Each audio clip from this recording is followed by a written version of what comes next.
বাউল আবুল হোসেন সরকার নিয়ে হাউকা হইতেছে, বামেরা মিছিল বের করেছে, সেখানে আবুল হোসেন সরকার কেন গ্রেপ্তার সেটার জবাব চাইতেছে। শুনেন।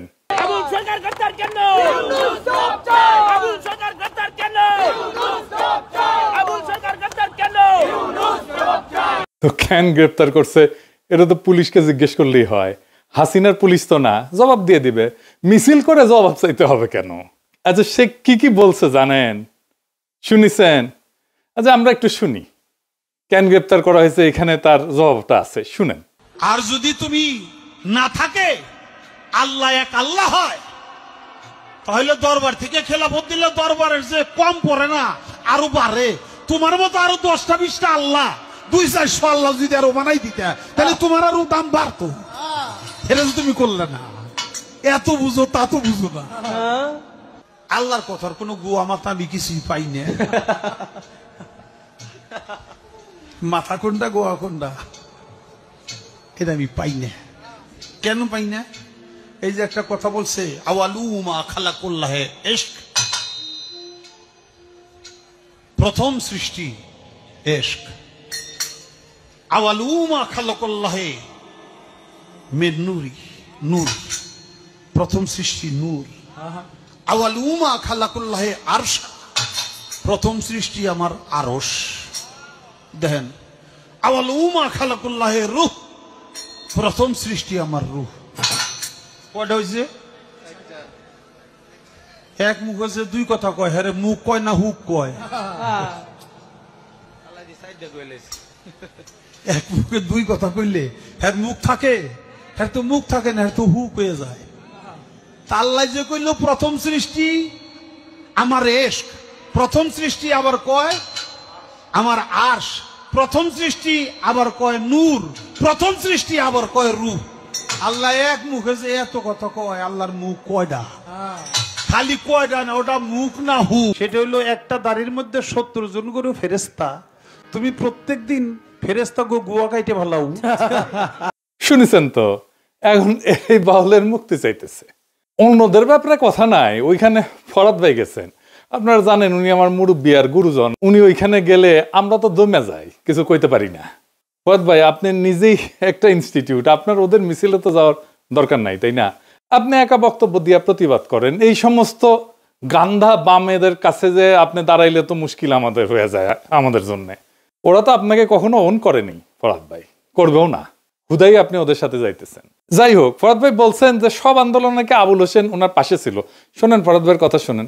আবুল সরকার প্রত্যেকটা আন্দোলনের সঙ্গে প্রথম থেকে আমাদের সঙ্গে যুক্ত।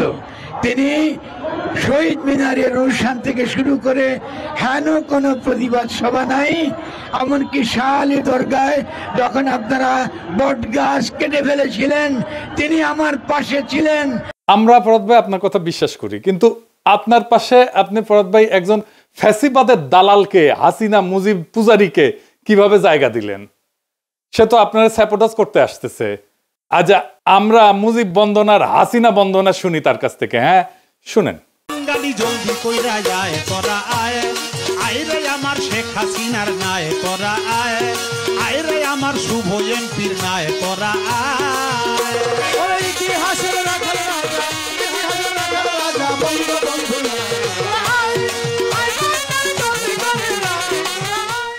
বুঝেছেন তো ফরাদ ভাই, যাকে তাকে আশেপাশে জায়গা দিয়েন না। মাঝে মাঝে আপনি এমন কিছু করেন যে আমরা বিভ্রান্ত হইয়া যাই।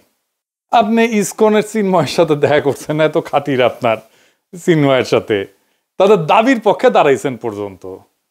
এটা তো আমাদেরকে বিভ্রান্ত করে দেয়। যাই হোক, আমরা তখন বেদনাহত হয়ে শুধু দেখতে থাকি যে ফরাদ ভাই এটা কি করতেছে। আপনি মানিকগঞ্জে বাউল সম্মেলনে যাবেন বলছেন, ভালো কথা। আপনি বলছেন আপনিও যাবেন, আপনাকে পেটাইলে পেটাক, এটা কি কথা বললেন ফরাদ ভাই? আপনি এসব কি বলেন ফরাদ ভাই? বাউল সম্মেলন নিয়ে তো কেউ কোনো কিছু বলেও নাই, বাধাও দেয় নাই। আর আপনাকে কেন পেটাবে? বাংলাদেশে কার এত সাহস আছে আপনার গায়ে হাত তুলবে? আপনি বিষয়টাকে এমন ভাবে উপস্থাপন করতেছেন যেন বাংলাদেশের মানুষ বাউল গানের বিরুদ্ধে দাঁড়াইছে। বিষয়টা তো তা না ফরাদ ভাই, মোটেও না। দাঁড়াইছে আপনার ভাষায়, আপনি যেটা সবসময় বলে আসছেন, আপনার ভাষায় খায়া না খায়া আল্লাহ খোদার বিরুদ্ধে কথা বলায়। তা আপনি বলতেছেন যে আবুল হোসেন সরকার ইসলাম অবমাননা করে নাই। তো তাইলে তো মুরব্বী হিসেবে আপনার বোঝানো উচিত, একটা ভিডিও বানায় লিখে হোক, যে এটা বুঝায় দেওয়া যে এটা ইসলাম ধর্ম অবমাননা না করেন আপনি, আমরা শুনি বুঝি, আমরা শিখি, সবাই শিখুক। আপনাকে তো সবাই মুরব্বী মানে। আর যদি আপনার মতে ধর্ম অবমাননা নাই করে, তাইলে আদালতে তো খালাস দিয়ে দিবে, জামিন দিয়ে দিবে। আইনকে বাধা দিচ্ছে কেন রাস্তায় বলেন? এই আবুল হোসেন তো ধান্দাবাজ। মুজিবের বন্দনা করিছে, হাসিনার বন্দনা করিছে, এখন বিএনপির হয়ে ভোট চাচ্ছে। বিএনপির মিটিং এ কিন্তু এগুলো কথা কইছে। ওইখানে দেখেন, সামনে হইল জাতীয় নির্বাচন। আমার আফরোজা খান রিতাফা নমিনেশন পাইছে না ধানের শীষে, সামনে ধানের শীষ প্রতীকে আফরোজা খান রিতাফার জন্য আমি আপনাদের কাছে দোয়া চাই, ভোট ভিক্ষা চাই। দেখেছেন? এবার এডিটর সাহেব এনা শুনে দেন মুজিব বন্দনা। মানে সব আওয়ামী লীগ এখন বিএনপি হয়ে গেছে। গালি জলদি কইরা যায় তোরা আয়, আয় রে আমার শেখ হাসিনার নাই তোরা আয়, আয় রে আমার শুভ এমপির নাই তোরা আয়। ওই ইতিহাসের রাখাল রাজা, ইতিহাসের রাখাল রাজা বঙ্গবন্ধু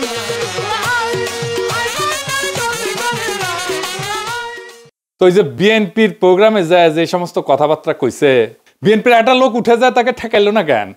বিএনপি তো ওয়াজে যে কার বিরুদ্ধে, বিএনপির বিরুদ্ধে কথা বললে তো একেবারে ওখানে আলেমদের সাথে ঝগড়াঝাটি গালাগালি এই সমস্ত করে। তো দেখবেন দু একটা দেখবেন যে বিএনপি যে কি করে ওয়াজের ইয়েতে উঠে, মঞ্চে উঠে আলেমদের সাথে কি করে দেখবেন। তো ওইখানে যে তারা কেন ঠেকায় না দেখেন। আমার কথা তো বলতে দেবেন, তা বলতে না দিলে আমি কি করে বুঝাবো? ফালতু কথা বলিছেন, বলো খবরদার। ল্যাঙ্গুয়েজ সোজা করেন না, সোজা করে দেবো কিন্তু একদম বলেন। ল্যাঙ্গুয়েজ সোজা করে বলেন। আমি বলছি আমার কথা তো বলতে দেবেন। ল্যাঙ্গুয়েজ সোজা করে দেবো কিন্তু একদম। বিয়াদব লোক কম লেখা ভগর ভগর করতে আমি থাপড় দেবো, একটা চোখ বাসটা করে দেবো কিন্তু একদম। আমি প্রশ্ন করলাম যে একজন লোক বলছে আলমদের শুনলে নামাজ পড় না, শুরু না বললে নামাজ হবে না, ফালতু ভাবতেছি। আমি বলছি আমার উত্তরটা তো দিতে।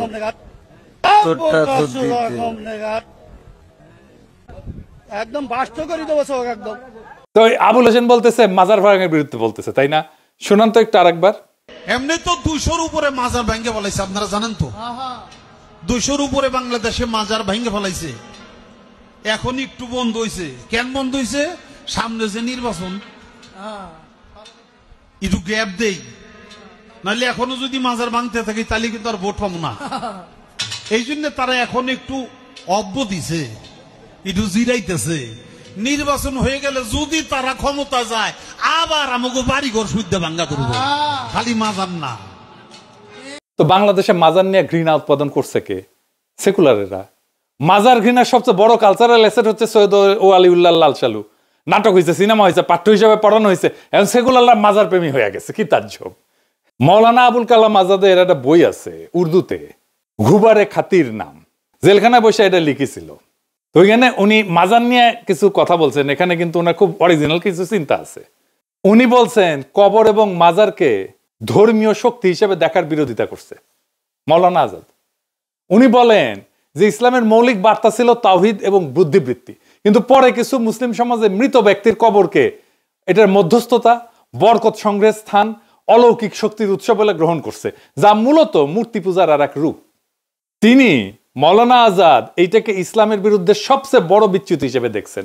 উনি লিখে গেছেন উনি সুফিবাদকে সম্মান করতেন, কিন্তু তার একটা অভিযোগও ছিল। অভিযোগ হচ্ছে সুফিবাদকে মাজার কেন্দ্রিক যাজকতন্ত্রে পরিণত করা হয়েছে।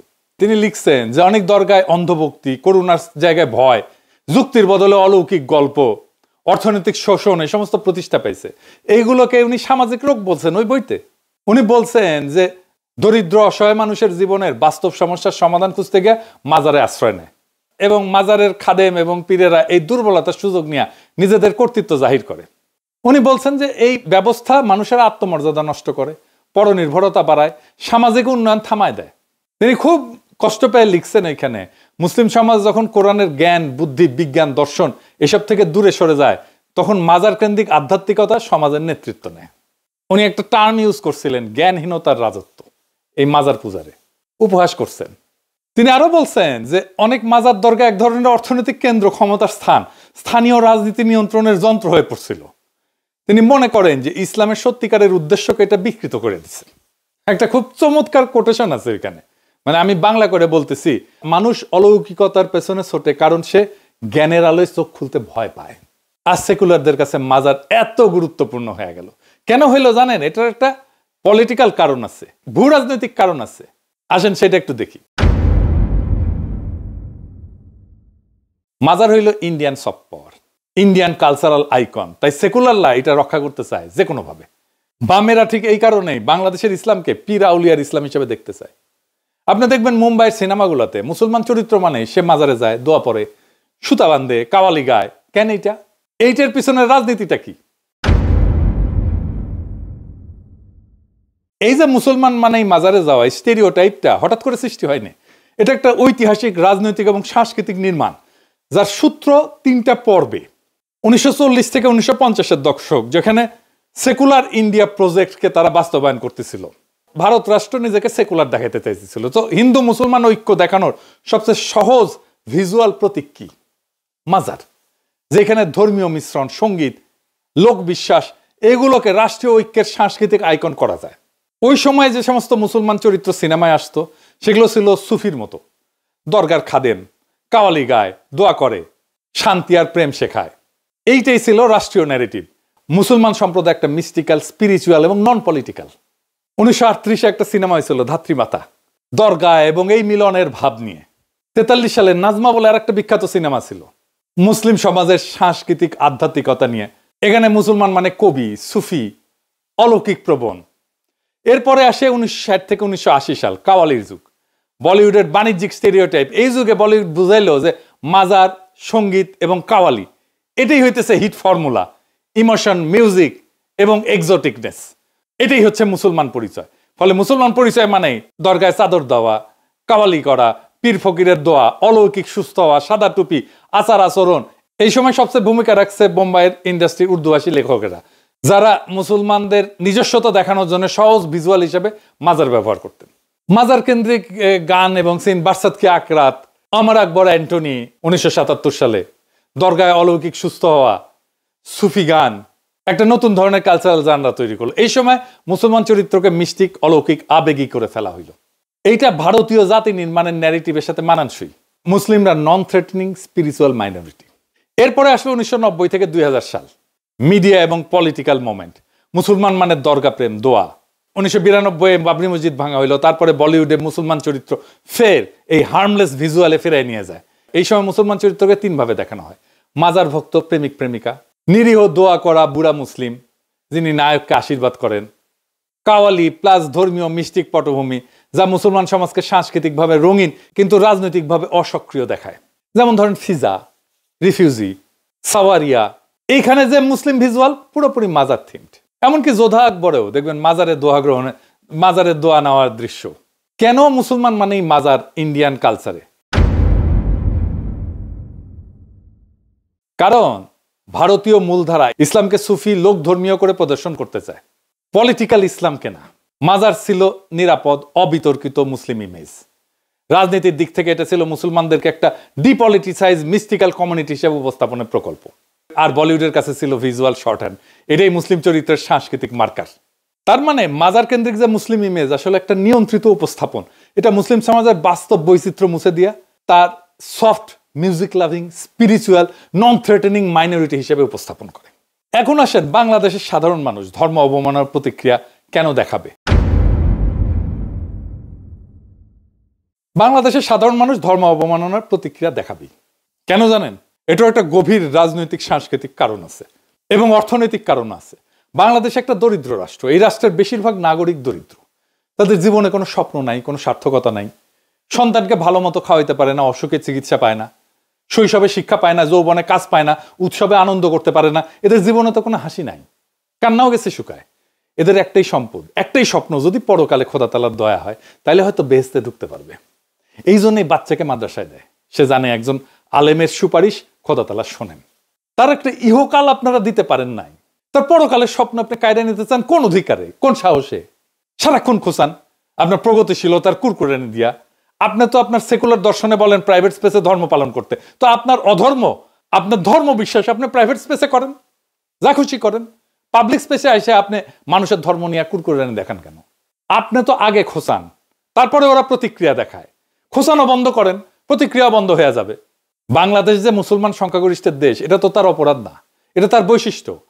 এই বৈশিষ্ট্য তো আপনাকে বিবেচনা করতে হবে। আপনার রাজনীতি, আপনার সমাজ নির্মাণে আপনাকে এটা বিবেচনা করবেন না আপনি? আশ্চর্য ব্যাপার। আপনার তো ইউরোপে আসলে তো ক্রিসমাস দেখলে, ক্রিসমাস ট্রি দেখলে, ক্রিসমাসের সাজানো দেখলে আপনার তো গা চুলকায় না। কিন্তু বাংলাদেশে আপনার কোরবানি নিয়ে চুলকানি কেন? নামাজ নিয়ে চুলকানি কেন? মসজিদে আজান নিয়ে চুলকানি কেন? হিজাব নিয়ে চুলকানি কেন? পাইছেনটা কি? এত চুলকানি থাকলে ইউরোপে চলে আসেন, নয়তো ইন্ডিয়া চলে যান। আদর করে ইন্ডিয়ায় রেখে দিবে। বাংলাদেশে পড়ে আছেন কেন রে ভাই? আপনিও শান্তি পান, বাংলাদেশে মানুষের শান্তি পাক। অশান্তির মধ্যে থাকার কোনো দরকার আছে? বাংলাদেশকে যদি সত্যিকার অর্থে শান্তিপূর্ণ একটা সমৃদ্ধশালী রাষ্ট্র হিসাবে তৈরি করতে চান, ইনসাফপূর্ণ রাষ্ট্র হিসাবে তৈরি করতে চান, তাহলে আপনাদের এই কুরকুরানি বন্ধ করতে হবে। ইসলাম